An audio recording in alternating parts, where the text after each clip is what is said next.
Emmaus isn't a grand city. It doesn't sit atop a famous hill or boast towering ruins.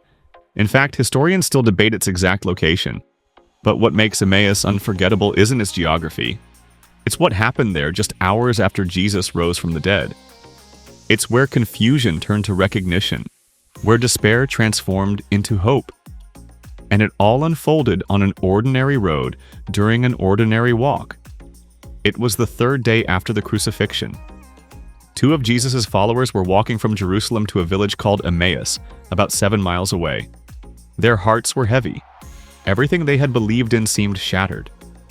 The one they followed, the one they thought was the Messiah, had been executed like a criminal. Even though some women claimed to have seen angels and an empty tomb that morning, it made no sense. The air was thick with grief and doubt. As they walked, a stranger joined them. He asked what they were talking about. They were stunned. How could anyone in Jerusalem not know what had just happened? So they told him about Jesus, about his death, about their dashed hopes and the rumors of resurrection. But this stranger didn't just listen. He responded by opening the scriptures to them, starting with Moses and the prophets. He connected the dots in a way they had never seen before. The suffering of the Messiah wasn't a failure. It was fulfillment. The path to glory, he explained, led through the cross.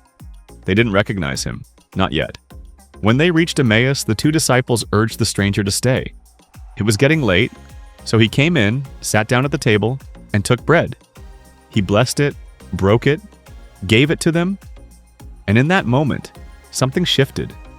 Their eyes were opened. They realized it was Jesus, alive, with them. Not a ghost, not a vision, but truly resurrected. And then, he vanished from their sight.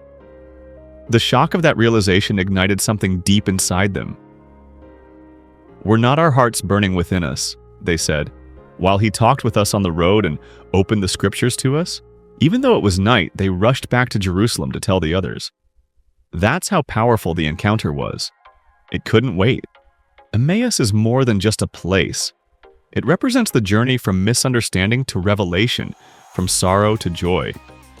It's the road every believer walks at some point, confused, heartbroken, uncertain, until the presence of Jesus makes everything clear.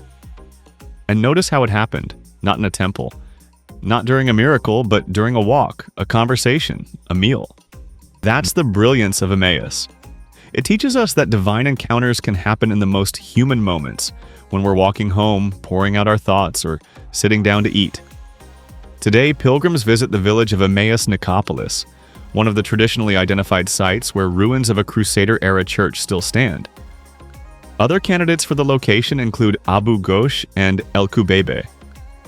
The debate over geography continues, but the spiritual truth remains unchanged. The Emmaus story is a message to anyone who has ever felt lost in their faith. It says, "You are not alone." Even if you can't recognize him at first, he walks beside you. He listens. He speaks. And when the moment is right, he reveals himself in ways that change everything. What happened in Emmaus is quiet, but it's powerful. It reminds us that faith doesn't always return with a thunderclap. Sometimes it returns with bread being broken at the dinner table. Sometimes all it takes is one moment of recognition, and the journey is never the same again. If this story moved you and you'd like to explore more sacred places where heaven touched earth, don't forget to subscribe. There's so much more to discover.